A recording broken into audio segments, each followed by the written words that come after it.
How to download and install free MP3 cutter and editor. So to download it, simply follow these quick steps using trusted apps from the App Store.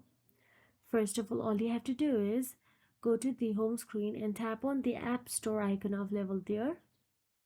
Now once inside the App Store, all you have to do is tap on the search address bar at the bottom right corner of your screen and type down MP3 cutter and hit enter.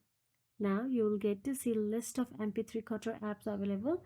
Simply tap on the legitimate one and all you have to do is tap on the get option available there to install it on your device.